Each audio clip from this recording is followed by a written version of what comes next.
Hello बच्चों, good morning. आज की तारीख है 22 दिसंबर 2024। आज के करंट अफेयर क्वेश्चन में आप सभी का स्वागत है। बच्चों, आज है रविवार के दिन हम पिछले एक सप्ताह के करंट अफेयर क्वेश्चन का रिवीजन करेंगे। जो महत्वपूर्ण क्वेश्चन है उसका आज हम रिवीजन करने वाले हैं, जिसमें आप सभी को 40 क्वेश्चन देखने को मिलेगा। इन 40 क्वेश्चन को करने के लिए आप सभी हमारे साथ 25 मिनट तक बने रहेंगे, जिसमें हम पूरी व्याख्या के साथ इन 40 क्वेश्चनों का रिवीजन करेंगे। ठीक है, तो 20-25 मिनट तक बने रहेंगे। अगर वीडियो अच्छी लगे तो प्लीज़ आप सभी से रिक्वेस्ट है, वीडियो को लाइक करें, शेयर करें, कमेंट जरूर करें। तो चलिए पहले करंट अफेयर क्वेश्चन को देखते हैं। हाल ही में त्रिपक्षीय वायु युद्ध अभ्यास डेजर्ट नाइट का आयोजन किसने किया है? तो डेजर्ट नाइट का आयोजन किया गया है भारत, फ्रांस और यूएई के बीच में किया गया है। डेजर्ट नाइट अभ्यास, इसका आयोजन वायुसेना के द्वारा किया गया है, जिसमें भारत की वायुसेना, यूएई की वायुसेना और फ्रांस की वायुसेना के बीच डेजर्ट नाइट अभ्यास का आयोजन किया गया है। कहाँ पर? तो अरब सागर में किया गया है। भारत की तरफ से IL-78 विमान ने इस अभ्यास में भाग लिया है। हाल में भारत की पहली योग नीति का अनावरण किसने किया है? तो दूसरा प्रश्न हो जाएगा, भारत की पहली योग नीति का अनावरण किसने किया है? तो इसका सही जवाब हो जाएगा उत्तराखंड ने। योग नीति अगर बात करते हैं, यह जो है किसके द्वारा लाया गया है? तो उत्तराखंड के द्वारा लाया गया है। और योग नीति का अगर पूछे कि आयोजन करने वाला भारत का पहला राज्य कौन सा है, तो उत्तराखंड है। उत्तराखंड के किस शहर में? तो ऋषिकेश में इसका आयोजन किया जा रहा है। बात करते हैं योग की राजधानी अगर पूछे किसे कहा जाता है, तो उत्तर ऋषिकेश को कहा जाता है। यहाँ के CM कौन है? तो पुष्कर सिंह धामी है। और प्रत्येक जिले के लिए जो है आयुष ग्राम योजना शुरू की गई है। ठीक है, नेक्स्ट बात करते हैं, राष्ट्रीय गेम्स 2025 का आयोजन कहाँ किया जाएगा? उत्तराखंड में किया जाएगा। इसका शुभंकर लॉन्च कर दिया गया है मूली, जो कि राजकीय पक्षी है उत्तराखंड का। और इसकी थीम रखी गई है ग्रीन गेम्स, इसकी थीम रखी गई है। टैगलाइन है संकल्प से शिखर, इसकी टैगलाइन है। नेक्स्ट बात करते हैं, हाल ही में hypersonic anti missile system dark eagle का परीक्षण किसने किया है? तो डार्क ईगल का परीक्षण किया है USA ने। डार्क ईगल क्या है? एक हाइपरसोनिक एंटी मिसाइल सिस्टम है, जिसे आप कहते हैं एयर डिफेंस सिस्टम कहते हैं। यानी कि कोई अगर दुश्मन देश जो है अगर अमेरिका पे अटैक करेगा तो उसका जो है हाइपरसोनिक एंटी मिसाइल सिस्टम उसको हवा में ही मार गिराएगा। ठीक है, तो ये आपको पता होना चाहिए, इसे एयर डिफेंस सिस्टम कहते हैं। और इसकी स्पीड कितनी है? तो 17 मैक स्पीड है, यानी कि ध्वनि से 17 गुना तेज़ी से यह कार्य करेगा। नेक्स्ट बात कर लेते हैं, ये 3 एयर डिफेंस सिस्टम दिए हैं, आपको बताना है कि किस देश के हैं। समर जो है ये हमारे भारत का है, यानी इंडिया का है। S-400 इसे ट्रायम्फ भी कहते हैं, और ये किसका है? ये रूस का है। आयरन डोम ये किसका है? तो यह इजराइल का है।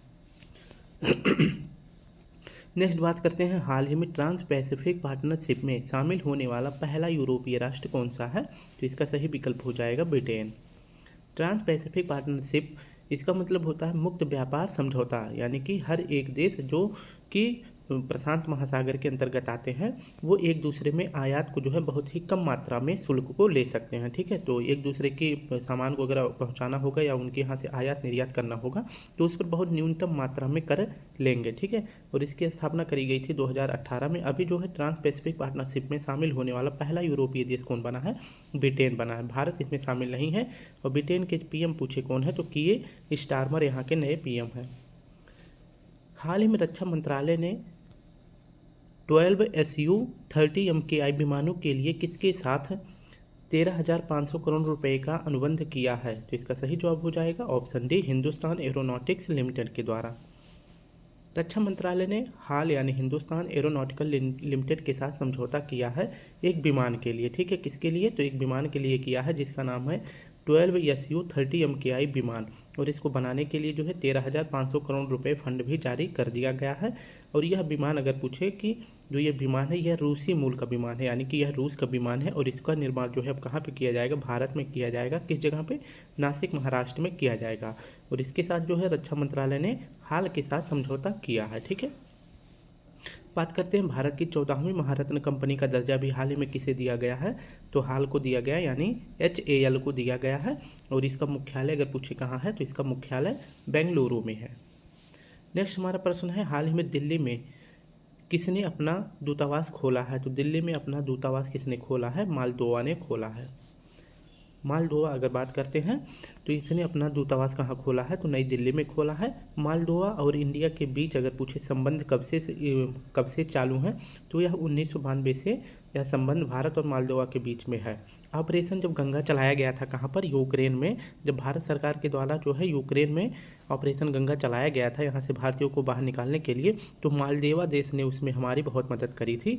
और अभी हाल ही में दूतावास कहाँ ओपन किया गया है, नई दिल्ली में किया गया है। मालदोवा की राजधानी का क्या नाम है, चिचिनाउ यहाँ की राजधानी है। हाल ही में उत्तर प्रदेश की यूपी ग्रीस योजना के लिए किसने 325.10 मिलियन डॉलर का ऋण मंजूर किया है, तो यह किया गया है विश्व बैंक के द्वारा। इसकी व्याख्या देखें तो यूपी की एक योजना है जिसका नाम है एग्रीस योजना, ठीक है। तो एग्रीस योजना कहाँ शुरू की गई है, उत्तर प्रदेश में शुरू की गई है। और यह योजना जो है 6 सालों के लिए शुरू किया गया है। और इस योजना के तहत जो है किसानों की आय को दोगुना करना है, ठीक है। और इस योजना के लिए जो लोन दिया जाएगा, लोन लिया गया है किस बैंक से, तो विश्व बैंक से लिया गया है। और कितना लोन लिया गया है, तो 325.10 मिलियन डॉलर का ऋण लिया गया है। और यह ऋण जो है कितने सालों में चुकाना पड़ेगा, तो यूपी सरकार जो है यह ऋण जो है 33.5 साल यानी कि 33.5 सालों में यह ऋण जो है विश्व बैंक को चुकाएगी, ठीक है। तो ये आपको याद रखना। एग्रीस योजना किससे संबंधित है, उत्तर प्रदेश से किसानों की आय को दोगुना करने के लिए। हाल ही में देश का पहला मधुमेह बायो बैंक कहाँ लॉन्च हुआ है, तो यह लॉन्च किया गया है चेन्नई में। तो देश का पहला मधुमेह बैंक कहाँ लॉन्च हुआ है, चेन्नई में। अगर बात करते हैं कि मधुमेह बायो बैंक विश्व में पहली बार कहाँ शुरू किया गया था, तो यह ब्रिटेन में शुरू किया गया है। और भारत में पहली बार कहाँ शुरू किया गया है, चेन्नई तमिलनाडु में शुरू किया गया है। चेन्नई को ही भारत की मेडिकल सिटी भी कहा जाता है। मधुमेह रोग के नमूने इसमें जो है इस मधुमेह बायो बैंक में जो है मधुमेह रोगी के नमूने को कलेक्ट किया जाएगा, फिर उस पर रिसर्च करके जो रोगी हैं उनको जो है उनका जो है उपचार किया जाएगा। हाल ही में दिवंगत जाकिर हुसैन का संबंध किस वाद्य यंत्र से है, तो ये तबला वादक है। ऑप्शन भी हमारा सही हो जाएगा। जाकिर हुसैन जी का जो है निधन हो गया है और इन्हें जो है 3 बार ग्रैमी अवार्ड से भी सम्मानित किया गया है। इनका संबंध अगर पूछे किससे है, तो ये तबला वादक है, ठीक है।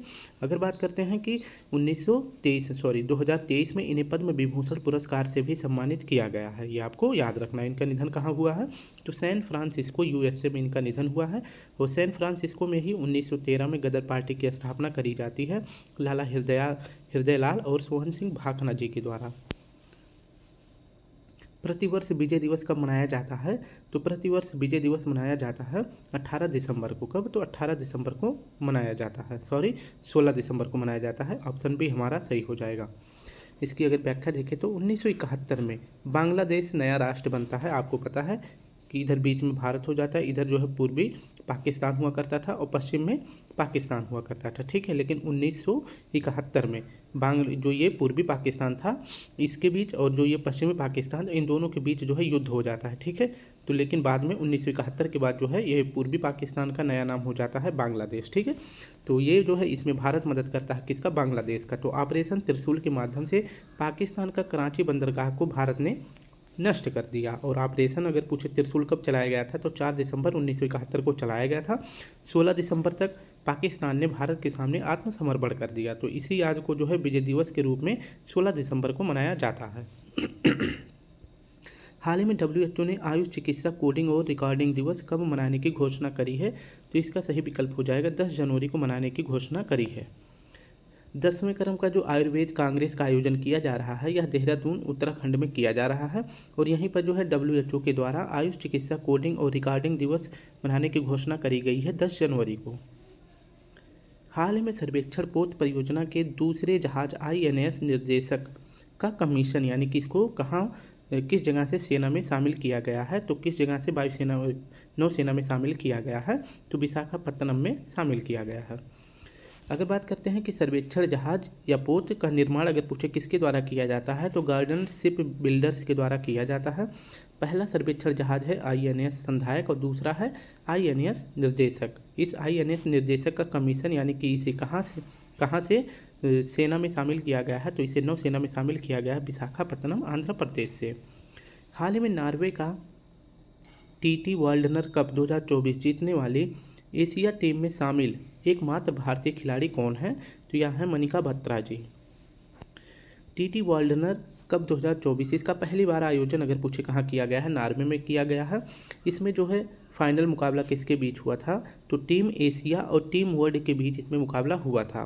और टीम एशिया जो है इस वाल्डनर कप को जीत जाता है। और इस टीम एशिया में शामिल एकमात्र भारतीय खिलाड़ी कौन थी, तो कौन है, तो ये मनिका बत्रा जी हैं। हाल ही में भूटान के राष्ट्रीय दिवस में शामिल होने वाले भारतीय प्रतिनिधि कौन हैं, तो हेमंत बिस्वा शर्मा जी हैं, जो कि असम के सीएम हैं। 17 दिसंबर 1907 को प्रथम राजा का नियुक्ति किया जाता है कहाँ पर, भूटान में। ठीक है, तो प्रथम राजा का राज्याभिषेक होता है 17 दिसंबर 1907 को होता है।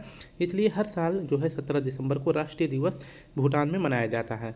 और इस बार 117वें क्रम का मनाया गया है। और इस समारोह में जो है हेमंत बिस्वा शर्मा जी भाग लिए हैं, जो कि असम के सीएम हैं। ठीक है, और यही बात करते हैं कि जो भूटान है इसकी राजधानी का क्या नाम है, तो इसकी राजधानी का नाम है थिम्पू, ये आपको याद रखना है। और वर्तमान में अगर पूछे भूटान के राजा कौन है, तो नाम ग्याल वांगचुक यहाँ के वर्तमान राजा हैं। नेक्स्ट अगर बात करते हैं, हाल ही में इसरो ने SE-20 क्रायोजेनिक इंजन का सफल परीक्षण कहाँ किया है, तो SE-20 क्रायोजेनिक इंजन का सफल परीक्षण कहाँ से किया गया है, तो यह महेंद्रगिरी से किया गया है। ऑप्शन डी हमारा सही हो जाएगा। SE-20 क्रायोजेनिक इंजन, इसका सफल परीक्षण किसके द्वारा किया गया है, इसरो के द्वारा किया गया है। और बात करते हैं इसका सफल परीक्षण कहाँ से किया गया है, तो महेंद्रगिरी तमिलनाडु से इसका सफल परीक्षण किया गया है। इसका प्रयोग कहाँ किया जाएगा, तो जो इसरो के द्वारा गगनयान मिशन को भेजा जाएगा उसमें जो है SE-20 क्रायोजेनिक इंजन का प्रयोग किया जाएगा, जिसका कार्य क्या होगा, तो बहुत कम तापमान पर काम करने वाला यह इंजन होगा। ठीक है, हाल ही में FIFA best men's player of the year का पुरस्कार किसे मिला है, तो FIFA men's player of the year का अवार्ड किसे मिला है, तो विनीसियस जूनियर को मिला है। फीफा की स्थापना कब करी जाती है, तो 1904 को करा जाता है। इसका मुख्यालय कहाँ पे है, ज्यूरिख स्विट्जरलैंड में है। वर्तमान में इसके अध्यक्ष पूछे कौन है, तो इन्फेंटिनो है। अभी जो अगर बात कर लेते हैं कि फीफा का जो है best player of the year 2024 का पुरस्कार दिया गया है महिला वर्ग में और पुरुष वर्ग में, दोनों याद रखना है। महिला वर्ग में एताना बोनामाती को दिया गया है, जो कि स्पेन की हैं और ये किस क्लब से खेलती हैं, तो बार्सिलोना क्लब से खेलती हैं। और पुरुष में किसे दिया गया है, तो विनीसियस जूनियर को दिया गया है, ये ब्राज़ील के हैं और ये रियल मैड्रिड क्लब से खेलते हैं। नेक्स्ट हमारा प्रश्न है, हाल ही में अंतर्राष्ट्रीय खेल से संन्यास लेने की घोषणा करने वाले आर अश्विन का संबंध किससे है, तो ये क्रिकेट के खिलाड़ी हैं जिन्होंने भी संन्यास लेने की घोषणा कर दी है। आर अश्विन एक ऑलराउंडर खिलाड़ी है और इनका खेल क्रिकेट है और ये स्पिनर बॉलर हैं। ठीक है, इन्होंने आखिरी मैच कहाँ पर खेला है, तो बॉर्डर गावस्कर ट्रॉफी में खेला है और इसी खेल के बाद इन्होंने संन्यास की घोषणा कर दी है। अब बात करते हैं, इन्होंने 765 विकेट लिए हैं और ऐसा करने वाले दूसरे भारतीय हैं। पहले भारतीय कौन थे, तो अनिल कुंबले जी थे। अनिल कुंबले की जो आत्मकथा है ऑटोबायोग्राफी वाइड एंगल है, और जबकि आर अश्विन की ऑटोबायोग्राफी का क्या नाम है, तो आई हैव द स्ट्रीट, इनकी यह पुस्तक है। हाल ही में अंतर्राष्ट्रीय प्रवासी दिवस 2024 कब मनाया गया है, तो यह 18 दिसंबर को मनाया गया है। इसकी व्याख्या देखें तो राष्ट्रीय प्रवासी दिवस कब मनाया जाता है, तो यह 9 जनवरी को मनाया जाता है, क्योंकि 9 जनवरी 1915 को महात्मा गांधी अफ्रीका से वापस आए थे। लेकिन अंतर्राष्ट्रीय प्रवासी दिवस कब मनाया जाता है, तो यह 18 दिसंबर को मनाया जाता है। और इस बार इसकी थीम रखी गई है प्रवासियों के योगदान का सम्मान करना, ये इस बार इसकी थीम रखी गई है। 18 दिसंबर को ही अल्पसंख्यक अधिकार दिवस भी मनाया जाता है। हाल ही में ब्रिटिश सुरक्षा परिषद से प्रतिष्ठित स्वॉर्ड ऑफ ऑनर पुरस्कार किसे मिला है, तो इसका सही जवाब हो जाएगा राम मंदिर उत्तर प्रदेश को मिला है। स्वॉर्ड ऑफ ऑनर यह पुरस्कार किसके द्वारा दिया जाता है, तो ब्रिटेन के द्वारा दिया जाता है।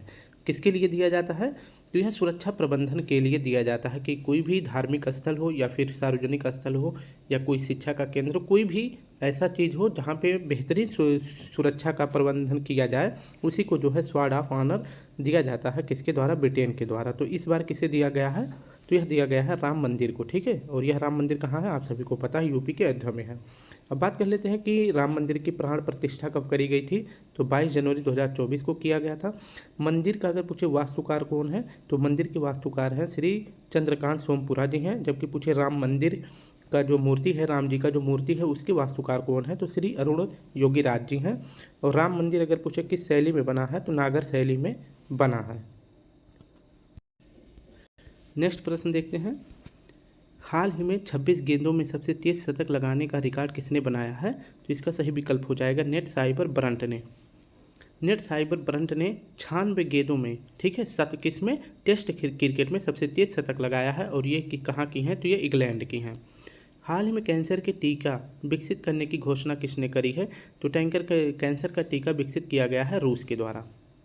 रूस ने mRNA के लिए टीका विकसित कर लिया है और इसका उपयोग किया जाएगा कैंसर के उपचार में, और इसकी कीमत बताई गई है, एक डोज के लिए इसकी कीमत है 3 लाख रूबल, ठीक है। तो रूबल जो है ये कहाँ यूज किया जाता है, ये रूबल जो है करेंसी रूस की है, ठीक है। तो एक डोज के लिए कितना रूबल देना पड़ेगा, तो 3 लाख रूबल देना पड़ेगा, लेकिन ये रूस के नागरिकों के लिए बिल्कुल फ्री होगा। अमेरिकी आउटलुक 1945 की 8 महाशक्तियों की सूची में भारत को कौन सा स्थान मिला है, तो एक रिपोर्ट जारी किया जाता है अमेरिकी आउटलुक 1945 के द्वारा, जिसमें 8 महाशक्तियों की सूची में भारत को कौन सा स्थान मिला है, तो भारत को 6वां स्थान मिला है, ठीक है, सॉरी 5वां स्थान मिला है भारत को। इसमें बात कर लेते हैं कि विश्व के 8 महाशक्ति कौन है, USA, चाइना, रूस, जापान, इंडिया, फ्रांस, UK और 8वां साउथ कोरिया है। कुछ महत्वपूर्ण इंडेक्स हैं, ये मैं आप सभी को इसे दिखा देता हूँ, आप सभी अगर वीडियो को पॉज करके पढ़ना चाहें तो आप पढ़ सकते हैं। नेक्स्ट प्रश्न की बात करते हैं। हाल ही में प्रोजेक्ट डॉल्फिन के तहत पहली बार गंगा डॉल्फिन की टैगिंग कहाँ हुई है, तो यह की गई है असम में। ऑप्शन डी हमारा सही हो जाएगा। असम की जो ब्रह्मपुत्र नदी है, इसी में जो है प्रोजेक्ट डॉल्फिन के तहत जो है इसकी जो सहायक नदी है कुल्सी नदी में विश्व में पहली बार जो है सैटेलाइट के द्वारा गंगा डॉल्फिन की टैगिंग की गई है, यानी कि देखा गया है उनके रहने योग्य और उनकी जो है सुविधा के लिए और उनके हेल्थ के लिए इसमें जो है सैटेलाइट के द्वारा टैगिंग की गई है। किस नदी में, तो कुल्सी नदी में किया गया है। किसके तहत, तो प्रोजेक्ट डॉल्फिन के तहत, ठीक है। तो पहली बार विश्व में पहली बार कहाँ टैगिंग की गई है, तो यह कुल्सी नदी में किया गया है जो कि असम में है, ठीक है। नेक्स्ट बात कर लेते हैं कि गंगा नदी की डॉल्फिन जो है इसका वैज्ञानिक नाम क्या है, तो प्लेटनिस्टा गंगेटिक इसका वैज्ञानिक नाम है। ये अंधी होती हैं और इसे सूसू भी कहा जाता है, ठीक है। इसे दिखाई नहीं देता है और यह स्तनधारी होते हैं। और डॉल्फिन दिवस कब मनाया जाता है, तो 5 अक्टूबर को मनाया जाता है। हाल ही में भूटान के शाही सम्मान दासो से किसे सम्मानित किया गया है, तो दासो से सम्मानित किया गया है अरुण कपूर जी को। भूटान का राष्ट्रीय दिवस मैंने बता दिया 17 दिसंबर को मनाया गया है। इसमें मुख्य अतिथि बनाए गए थे हेमंत बिस्वा शर्मा जी, और यहीं पर जो है भूटान के द्वारा शाही सम्मान दिया जाता है। और इस बार यह किसे दिया गया है, तो अरुण कपूर जी को दिया गया है जो कि शिक्षाविद हैं। और यहाँ के राजा कौन हैं, तो नामग्याल वांगचुक जी हैं। 33वां ब्याज सम्मान किसे मिला है, सूर्यबाला जी को मिला है। इनकी किस कविता के लिए, तो कौन देश का वासी। जबकि राष्ट्रीय तानसेन सम्मान किसे मिला है, तो पंडित स्वप्न चौधरी को मिला है और ये मशहूर तबला वादक हैं। हाल ही में चर्चा में रहे किसान कवच का संबंध किससे है, तो किसान कवच एक प्रकार का कीटनाशक रोधी सूट है, यानी कि किसानों को अपने खेतों में छिड़काव करने के लिए यह सूट खरीद लेना चाहिए, ठीक है। इसकी कीमत कितनी बताई गई है, तो इसकी कीमत 4000 बताई गई है। और इस कवच को लॉन्च कहाँ किया गया है, तो नई दिल्ली में लॉन्च किया गया है। यह क्या है, तो यह एक कीटनाशक रोधी सूट है। और इसको लॉन्च किसने किया है, तो जितेंद्र सिंह ने लॉन्च किया है, जो कि वर्तमान में साइंस एंड टेक मंत्री हैं। हाल ही में भारत के पहले सौर सीमा गांव बनने वाले मसाली गांव का संबंध किससे है, तो मसाली गांव भारत का पहला सौर सीमा वाला गांव बन गया है और यह गांव कहाँ का है, गुजरात का है। भारत का अगर पूछे पहला 100% सौर ऊर्जा वाला गांव कौन सा है, तो मोढेरा गांव है और यह गुजरात में है। और मंदिर पूछे भारत का 100% सौर ऊर्जा वाला मंदिर कौन सा है, तो कोणार्क मंदिर है, इसे ब्लैक पगोडा भी मंदिर कहा जाता है और ये उड़ीसा में है। आपके जो प्रश्न में पूछा गया कि भारत का पहला सौर सीमा वाला गांव कौन सा है, मसाली गांव है और यह किस राज्य में है, तो यह गुजरात में है और यह पाकिस्तान से 40 किलोमीटर दूर स्थित मसाली गाँव है। भारत की पहली सौर सिटी अगर पूछे कौन है, तो सांची, जो कि मध्य प्रदेश में है। हाल ही में SBI का प्रबंध निदेशक किसे नियुक्त किया गया है, तो राम मोहन राव जी को SBI का नया अध्यक्ष बनाया गया है। 3 बैंकों की स्थापना करी जाती है ब्रिटिश काल में। एक तो किया जाता है Bank of Madras, Bank of Bombay, Bank of West Bengal यानी बैंक ऑफ कलकत्ता, ठीक है। तो इन 3 बैंकों की स्थापना करी जाती है। इन तीनों बैंकों को मिला दिया जाता है कब, 1921 में। 1921 में मिलाकर इंपीरियल बैंक की स्थापना करी जाती है। देश आज़ाद होता है 1 जुलाई 1955 को। इंपीरियल बैंक का नया नाम कर दिया जाता है भारतीय स्टेट बैंक ऑफ इंडिया, ठीक है। और इसके नए अध्यक्ष या प्रबंधक निदेशक किसे बनाया गया है, तो ये स्टेट बैंक का नया प्रबंध निदेशक बनाया गया है राम मोहन राव जी को। संजय मल्होत्रा जी वर्तमान में 26वें क्रम के RBI गवर्नर बने हैं। प्रीति लोबाना जी भारत में गूगल की अध्यक्ष बनी हैं। खो खो वर्ल्ड कप 2024 इसका पहली बार भारत में आयोजन किया जा रहा है नई दिल्ली में। और इसके अगर कुछ ब्रांड एम्बेसडर कौन बनाए गए हैं, तो सलमान खान बनाए गए हैं। हाल ही में गोवा मुक्ति दिवस कब मनाया गया है? तो गोवा मुक्ति दिवस मनाया गया है 19 दिसंबर को। कब? 19 दिसंबर को मनाया गया है। गोवा मुक्ति दिवस कब मनाया गया है? तो 19 दिसंबर को मनाया गया है, क्योंकि 19 दिसंबर 1961 को ऑपरेशन विजय के द्वारा गोवा से जो है पुर्तगालियों को भगा दिया गया था। ठीक है, इसीलिए हर साल 19 दिसंबर को गोवा मुक्ति दिवस मनाया जाता है। और जब पुर्तगालियों को गोवा से भगाया गया था तो उस टाइम पे गोवा को केंद्र शासित प्रदेश बनाया गया था, लेकिन 1987 में गोवा को राज्य का दर्जा दे दिया गया। हाल में भारतीय मसाला अनुसंधान संस्थान कोच्चि द्वारा लॉन्च की गई नई किस्म सुरसा का संबंध किससे है? तो सुरसा एक प्रकार का नया अदरक बनाया गया है। इंडियन स्पाइस रिसर्च इंस्टीट्यूट यह कहाँ पर है? यह कोझिकोड केरल में है। ठीक है, तो इंडियन स्पाइस रिसर्च इंस्टीट्यूट कहाँ पे है? तो यह कोझिकोड केरल में है। और इसके द्वारा एक नई किस्म लॉन्च की गई है जिसका नाम है सुरसा। और सुरसा जो है, अगर पूछे किसकी एक नई किस्म है, तो अदरक की है। अभी जो कुछ दिनों पहले कल्पा और सुवर्णा भी लॉन्च किया गया था, यह भी एक नई किस्म है। तो आपको बताना है कि ये क्या है। तो कल्पा और सुवर्णा आपको बताना है कि ये दोनों जो है किसकी एक नई प्रजाति है। ठीक है, हाल ही में केंद्रीय गृह मंत्रालय ने संरक्षित क्षेत्र परमिट व्यवस्था, जिसे PAP कहा जाता है, को कहाँ पुनः लागू किया है? तो इन 3 जगहों पर पुनः लागू कर दिया है। इसे PAP प्रोटेक्टेड एरिया परमिट यानी संरक्षित क्षेत्र परमिट, इसे पुनः कहाँ लागू किया गया है? मणिपुर, मिजोरम, नागालैंड में लागू किया गया है। इसके लागू हो जाने के बाद इन 3 राज्यों में विदेशी लोगों का प्रवेश वर्जित कर दिया गया है। ठीक है, और यह जो है किस अधिनियम के तहत लागू किया जाता है? तो 1958 के अधिनियम के तहत PAP को लागू किया जाता है। हाल में अंतरिक्ष में 9 घंटे की स्पेस वॉक का नया विश्व रिकॉर्ड किसने बनाया है? तो चीन ने बनाया है। चीन का जो स्पेस स्टेशन है जिसका नाम है तियोंगोंग स्पेस स्टेशन, यहाँ पे जो है 9 घंटे की स्पेस वॉक करके जो है चीन के 2 अंतरिक्ष यात्रियों ने विश्व रिकॉर्ड बना दिया है। इन दोनों व्यक्तियों का नाम है के जूझे और लिंग डोंग। यहाँ ये दोनों व्यक्तियों का नाम है, ये आपको याद रखना है। अगर बात कर लेते हैं कि इंटरनेशनल स्पेस स्टेशन की स्थापना कब करी गई थी? तो 1998 में करी गई थी, रूस और USA के द्वारा। अभी जो है चीन के स्टेशन का क्या नाम है? तो तियोंगोंग स्टेशन का नाम है। और भारत अपना स्पेस स्टेशन कब तक बना लेगा? तो 2035 तक।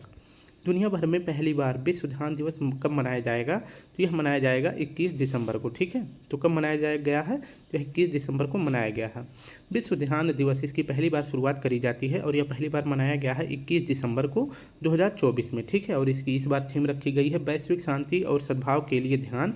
ये जरूर आपको याद रखना। ठीक है, तो ये इंपॉर्टेंट है। बात कर लेते हैं कि विश्व ध्यान दिवस मनाने की घोषणा किसके द्वारा की गई है? UNO के द्वारा करी गई है। UNO का मुख्यालय कहाँ है? न्यूयॉर्क में है। और इसके लिए जो ये विश्व ध्यान दिवस मनाने की घोषणा की गई है, इसी में जो है स्पीच कौन देने वाले हैं? श्री रविशंकर जी। इन्हें जो है फिजी का सर्वोच्च नागरिक सम्मान भी प्राप्त हो चुका है। ठीक है, एक सेकंड, थोड़ा सा ऊपर नीचे हो गया। हाँ, यहाँ पे 20 दिसंबर को अगर पूछे क्या मनाया जाता है? सशस्त्र सीमा बल की स्थापना दिवस मनाई गई है। इस बार 61वें क्रम का मनाया गया है। कहाँ पर? सिलीगुड़ी में मनाया गया है। और इसमें मुख्य अतिथि कौन बनाए गए हैं? अमित शाह जी मुख्य अतिथि बनाए गए हैं। हाल ही में 11वीं D8 संगठन की बैठक कहाँ हुई है? तो मिस्र में हुई है। D8 संगठन यह क्या है? तो यह डेवलपमेंट कंट्री जो है उन्हीं का जो है यह एक संगठन है जिसमें 8 देश शामिल हैं। 8 देश कौन कौन से शामिल हैं? तो आप यहाँ पे पढ़ सकते हैं, 8 देश इसमें शामिल हैं। और 2024 में इसकी बैठक कहाँ हुई है? 11वें क्रम के मिस्र में हुई है। और इसकी अध्यक्षता मिस्र के राष्ट्रपति अब्दुल फतेह सीसी जी ने करी है। ठीक है, और इस बार इसकी थीम रखी गई है युवाओं में निवेश, इसकी थीम रखी गई है। और इसकी 2025 में बैठक कहाँ होगी? इंडोनेशिया में होगा। ठीक है, D8 संगठन की स्थापना कब करी गई थी? तो 1997 में करी गई थी। और इसका मुख्यालय इस्तांबुल में है, जो कि तुर्की की राजधानी है। हाल ही में अंग्रेजी श्रेणी में किसे साहित्य अकादमी पुरस्कार 2024 से सम्मानित किया गया है? इसकी पूरी व्याख्या देखते हैं। ठीक है, तो साहित्य अकादमी की शुरुआत करी जाती है 1954 में। इसमें जो है 24 भाषाओं में जो है साहित्य अकादमी पुरस्कार दिया जाता है। 8वीं अनुसूची जो हमारे संविधान में है, इसमें कितनी भाषाएं हैं? 22 भाषाएं हैं। एक हो जाता है राजस्थानी और एक हो जाता है अंग्रेजी, तो कुल 24 भाषाओं में दिया जाता है। बात करते हैं अंग्रेजी भाषा में किसे दिया गया है? तो ईस्ट रेन कौर को दिया गया है। इनकी उपन्यास का नाम है स्पिरिट्स नाइट। ठीक है, तो इसके लिए इन्हें जो है साहित्य अकादमी पुरस्कार मिला है। और ये कहाँ की है? ये नागालैंड की है। नेक्स्ट बात कर लेते हैं हिंदी का किसे मिला है? तो गगन गिल को मिला है। इनकी किस कविता के लिए? तो मैं जब तक आई बहार, तो इसके लिए मिला है। संस्कृत के लिए दीपक कुमार शर्मा को मिला है, इनके किस उपन्यास के लिए, तो भास्कर चरित्रम के लिए। राजस्थानी के लिए मुकुटमणि राज को मिला है, इनके किस उपन्यास के लिए, तो गांव और अम्मा के लिए। ठीक है, नेक्स्ट देखते हैं, हाल ही में सुप्रीम कोर्ट ने किस राज्य के पिपलात्री गांव से प्रेरित होकर संपूर्ण देश में उपवन, पवित्र उपवन के संरक्षण के लिए नीति बनाने का निर्देश दिया है। तो यह जो है पिपलात्री गांव पूछ रहा है, कहाँ है, तो यह राजस्थान में है। सुप्रीम कोर्ट ने केंद्र सरकार को निर्देश दिया है कि जो भी पूरे भारत में पवित्र उपवन है यानी कि जो वन है उनको संरक्षित किया जाए, उनको सुरक्षा प्रदान किया जाए। किसके तहत, तो एक नीति के तहत जो कि पिपलात्री गांव मॉडल पर आधारित है। ठीक है, तो यह पिपलात्री गांव अगर पूछे कहाँ पे है, तो राजसमंद राजस्थान में है। इस गांव में क्या होता है कि जब इस गांव में कोई लड़की जन्म लेती है तो उसके जन्म लेने के टाइम पर ही वहाँ पर एक पेड़ लगाया जाता है, जिससे जनसंख्या में जो महिलाओं की दर है उसको बढ़ाना भी है और पर्यावरण की रक्षा भी किया जाता है। तो इसी आधार पर सुप्रीम कोर्ट ने केंद्र सरकार को निर्देश दिया है। और पिपलात्री गांव कहाँ है, राजसमंद राजस्थान में है।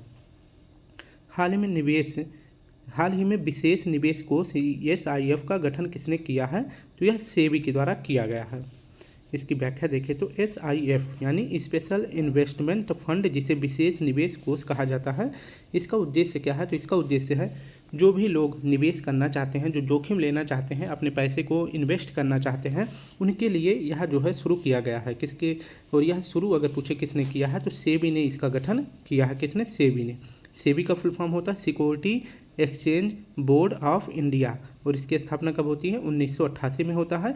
और सेबी को एक वैधानिक संगठन कब बनाया जाता है, 1992 में बनाया जाता है। इसका उद्देश्य क्या है, ये जो गठन किया गया है SIF, इसमें अगर कोई निवेश करना चाहता है तो उसके लिए मतलब कम से कम उसको जो है एक बार में 10 लाख रुपए पहली बार इसमें निवेश करना होगा। ठीक है।